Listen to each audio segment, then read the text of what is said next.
Hey there, my Powerbook 3 fans. Your girl Barbie J is here with a recap and review of Raising Kanan, Season 3, Episode 2, Flip Mode. And before we get started with this flip mode, if you haven't subscribed to my channel, please take a moment right now, hit that subscribe button, then hit the notification bell, select all. Then I ask that you hit that like button, which is the thumbs up button, write a comment, and share. Now let's get started. So this episode, it starts off with Rock and Unique in her house. He feeding her ice cream. They item now for like 2 weeks, I guess. And all of a sudden while they talking, she sees something goes by her window. And she's like, what was that? And she jumped down off the counter and she's looking around. Next thing you know, there's several guys busting in her kitchen door and coming in another side door, something like that. And they got them surrounded with guns. So they take them and, put bags over their head and take them as they are. Unique's in his underwear, t-shirt, and some boxer shorts, and Rock is in her bra and panties and a robe, and they get taken to some kind of warehouse or something where it happens to be Stefano's warehouse. And while they at the freaking warehouse, Stefano's asking Unique, talking about who's this moolie or whatever it is, and he telling Unique, and he's saying how the moolie's got great names and all this stuff. He talking about him, and he said, "You got a name for me?" And Unique called him Little Linguini or something like that. So they get rid of him because he got stink with him. He said this mother effer want me to be his daddy and give him a name, and they slapped him or punched him in the face or something like that and dragged him out. So now Rock is like, he ain't got nothing to do with this. What the F you want? And he's telling him, how Sal messed up everything with this thing and how, like, now they got to get rid of them, but they got a code, the Italians, that they follow. They can't, thou shall not whack a boss. So, he said it's the first effing commandment they have. And now he wants Rock to do their dirty work. And Rock is like, if I do this, we good, and I don't have no more problems with you or something like that. I think she told him also that she's like out of the game, so she don't want to be bothered with it no more. Her and her family are good. And he said, from my lips to God's ear. So she's like, that's messed up that y'all can't do your own dirty work. He said, look, we on the same side. We both want them dead. If you don't do this, I'll have to line up with Sal and the 5 families, and we'll kill everybody in your crew and that you care about, everything like that. She's like, this is so messed up. So she agreed to do it for them, Meanwhile, over there at the club, we got Marvin and Lou hanging out. Lou is just getting drunk and toasted and messed up, and he's kissing. Women are kissing all over him. He's making out with two females, and they're at the club, and these 2 white guys keep looking at Marvin, and Marvin's like, what is going on? Lou is getting ridiculous. He knocked over the waiter's tray and then gonna yell at the waiter when the waiter said, that's okay, you just hit the tray. Oh, you blaming me? You don't know how to do your effing job. He's just out of control. So Marvin broke them up and said, you know what, we out of here. He said, now the girls done left, because the girls, as soon as they saw some mess, they bounced, So anyway, Marvin told him to stay here. He got to go to the bathroom. When he went to the bathroom, the 2 white guys followed him to the bathroom. And they come in there and ask him for some coke. And Marvin's like, just because I'm black, you think I have drugs? And he's like, oh, no, I thought you was the guy who was here last week or something like that. Long story short, Marvin told him, meet me next week or something like that, and he'll have it for him. I'm like, they dudes are like, so you do sell drugs? And Marvin said, yeah, but that don't give you a right to stereotype a igger, you cracker. I said, oh my God. So he gave him his pager number to contact them the next time they start party, and he'll have them covered. Now we go over to the funeral for Detective Shannon Burke. And you see Detective Howard outside, look like he's nervous about going inside, and you've got Jukebox across the street watching him. And I'm like, why is Jukebox there? I mean, the only thing she had in common with Detective Burke is that they both were gay, and that she helped, I think Detective Burke helped her to find her mother. So she finally walks away, and they go inside to the funeral, and Detective Howard has to speak. And he has said some nice words and some real words about Detective Burke. So after it was over, Captain was talking to Howard, and they got on the topic of Burke, and he's saying, you said some nice things about a woman who was trying to take your career away from you, and Howard brushed it off and said, yeah, I know. Then Captain said, I don't know why she killed herself, but while going through her cases, if you find anything dirty on her, let him be the first to know, because he don't need no mess getting into the news. And her family wants to close this case as soon as possible and not have it dragged on. So after the repast, Burke's father's outside, and Adina, the ex-girlfriend, she comes up there and wants to talk to him. And he lets her know that he knows who she is, and he told her whatever you and Burke, my daughter, were doing together, that's probably the reason why she tried to kill herself or something, and I don't have anything to say to you, and I don't want to hear nothing from you. And she's so busy trying to tell him what Shannon had told her, that if she died, that it wasn't what it seems or whatever, but she didn't get a chance to. The father was so pissed, and when she turned around to walk away, she saw Detective Howard standing there looking at him, and he didn't even flinch to turn away. He just stared at her, and she felt very uncomfortable, and she left.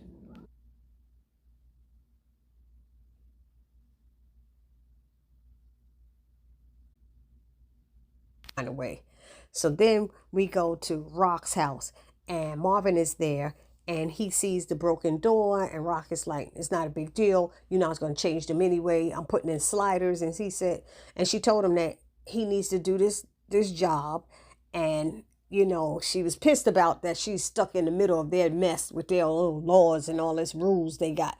So she told him he can't miss. When he do this job, he cannot miss. So he told Rock that he had a couple of kilos or something of product left over from another job somewhere, and he wanted to know, can he use it in Manhattan to make a little extra something for himself. You know, those two white guys he was talking to in the bathroom. So she said, sure, as long as he don't do it around the way, you know, where they used to be. And he said he would break her off some, but she said he could keep it. But she prompt told him, you cannot miss on this job. Plus, you're going to make money off of it as well, he said. And he was like, okay, cool. And he bounced. Now it goes back to Jukebox. Jukebox is sitting in a recruiter's office talking about going into the army or something. She wants to leave as soon as possible, but it doesn't work like that. She got to take tests. She has to be trained, medical this, then all this stuff. And she was like, man, y'all come in here always in our school asking us to sign up, and then you make us go through all of this crap. She said, Uncle Sam need to get his ass together. Anyway, we had a scene with Famous and Kanan in the hallway. Kanan's waiting for Famous, and he sees these guys keep running back and forth around the corner to another apartment. You know, 3 here, 2 there, back and forth. So he goes around the corner to find out what's going on. So he's watching some man is giving them orders and telling them to go here and go there. So they're like bike messengers going different places. So Kanan goes back over to Famous' apartment and asks him, what's up with that man that's in that apartment that used to be Palomar and Corinne's? Are they slinging? And Famous is like, I don't know. It just be some young dudes running back and forth. And Kanan's like, then he might have some work for us and stuff. You know, maybe because we need to make money. He talking about he ain't never going back to his mother's house, so they need to make money to be able to pay their rent. So they run into Paul later outside, and he got this guy's on bikes, and he's like, who wants to go here to Brooklyn? Who wants to go here? Who wants to go there? And so he's like, he see Kanan and Famous looking. He asked them, did they want to work and make some money? So Kanan asked him how much he pay, and he said $60 a day. Then Kanan asked how many hours and how many runs you do a day. And the guy is like, I'm not going to play 50 questions with you. You want to work or not? And Kanan's like, nah, I'll pass. Then Kanan looked at Famous and told him, everybody got their hustle. We just got to find out what ours is. So now we see Laverne in Jukebox coming home, and her father's in there having a good time talking to Mr. Bingham. And he says hello to Laverne and then asks her how she's doing. She asks him how he's doing and stuff. And he lets her know the reason for him to come over is because a friend of his was talking about this big audition that's for a new girl group that's coming out. It's supposed to be a big deal, hundreds of girls showing up. And he knows that Nicole would want him to let her know, because she always thought the world of Jukebox Voice, and that he thought she would be great for it and she could possibly win, you know, to be a part of it. But she told him she's not singing no more. And Marvin's like, since when? And Jukebox never said another word. So Mr. Bingham all of a sudden felt uncomfortable, and he said, you know, well, I'll just leave the card here. And he told Marvin it was nice meeting him. It was a pleasure. Marvin said it was a pleasure because they got along just great. And then he left. And Marvin asked Jukebox why she didn't want to try out. Jukebox said, I've moved on. And Marvin is like, whatever. Then we have the feds showing up to Sal Baselli's house, and they're letting him know that there's been some chatter on their intelligence that there's an assassination attempt on his life by his friends. They want you dead. And he was like, all I do is own a bowling alley. You know, you're going to tell me the guy who sprayed the shoes and the guy who polishes the ball want to kill me? What do I do? What did I ever do to them? He said, sir, I think you know it's not about that. Your friends want you dead. So they were trying to get him to work with them. And Sal was like, no, this conversation is over. I don't know what you're talking about. And he, showed them out, let them leave. And when they went out the door, he got mad, took the cigar out of his mouth and threw it into the fireplace because he knows that he messed up that whole thing out there in Queens, and they called him a F up. So now he don't know what to do. But he later is sitting there talking to his wife and letting her know how much he loves her and stuff. And she's like, just make sure you're available for the christening. They had the baby that was getting christened, and he said he wouldn't miss it for the world. So now we have Unique coming home, and Ronnie is in there ironing, and Pranessa comes to the door and tells him, we need to talk. They go upstairs, and she lets him know she does not feel safe with him in their house, and how their son went downstairs the other night, and Ronnie was sitting on the couch staring at the TV. He's like, yo, my brother likes to watch the stories late at night. She said, Unique, the TV wasn't on. He's just sitting in the dark staring at the TV. And Unique just keeps saying, it's just temporary. I'm going to get us some work and he going to be out of here. I said, Lord, I hope he doesn't hurt this girl, Pranessa. I hope he doesn't hurt her because Unique, it's going to be his fault. So now we have Kanan coming out of his building, and Rock is in front with this new red car. And she trying to win him over, even though he don't have no driver's license. And so she said, come on, ticket for a spin is yours. So they're driving around, and while driving, he inquires about Detective Burke and how they said she killed herself. Is that true? And Rock gave some explanation. Then he said, I guess that's like Scrap. And she said, yeah. And he knows already that Scrappy didn't kill herself and that Rock killed Scrap. So anyway, Kanan gets out of the car and said, it's a nice car, but if I want to buy me a ride, I'll buy it myself. And he slammed the door and walked back into his building.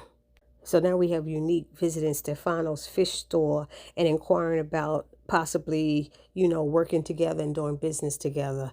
And they have a little talk out back, and Stefano let him know it's not just him. There's other partners in this deal that he would have to talk to and deal with. And, Unique was like, if you could just point me in the right direction, I don't mind. And he said, does Rock know? And he said, Rock is out of the game. And Stefano said he thought it was BS. He said, do you believe her? And, Unique said, it doesn't matter if I believe her. The thing is, do she believe herself? And so they had a little nice conversation. And it ended with Unique saying, like you, I'm a great conversationalist. And Stefano said, that you are, Unique. That you are. And they laughed.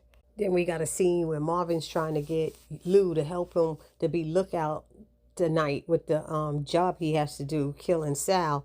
And Lou's like, is it for Rock? And he said, yeah. He said, yeah, I can't fuck with that. And he closed the door in his face and refused to help. So Marvin was on his own.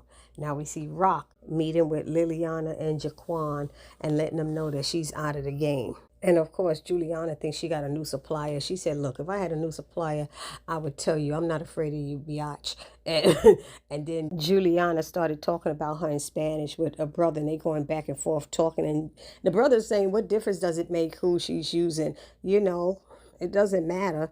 She said, we got to let her know who she's dealing with. So Rock stepped up and said in Spanish, does she know who she's dealing with, Juliana? You the biatch I used to buy Newports from. And her brother started laughing. And he said, oh, you speak Spanish? And Rock just looked at him. So he said, me and my cousin, that's right, they're cousins, not brother. Me and my cousin wish you all the luck and everything in the world. And if you ever want to come back, our door is open. So Rock walks away and leaves. And Juliana is worrying about her. And her cousin is telling her to stop worrying about if we're done with Rock and more about if Rock is done with you, because you're trying to make an enemy, out of her, and you need to chill with that. So now we have Unique and Ronnie going to a club, and the guy at the door, the bouncer, stopped Ronnie because he got on jeans, and no jeans are allowed in there, and he put his hands on him, and Ronnie did not like that. And Unique said, yo, he just got out of jail. He ain't caught up with the style yet. He's with me. So the bouncer lets him in. And Ronnie, you could tell, didn't like that. But he yells back to Ronnie, talking about, hey, convict, something about things have changed. You have to keep up with the times or something like that. Well, you know already Ronnie was going to get that fool.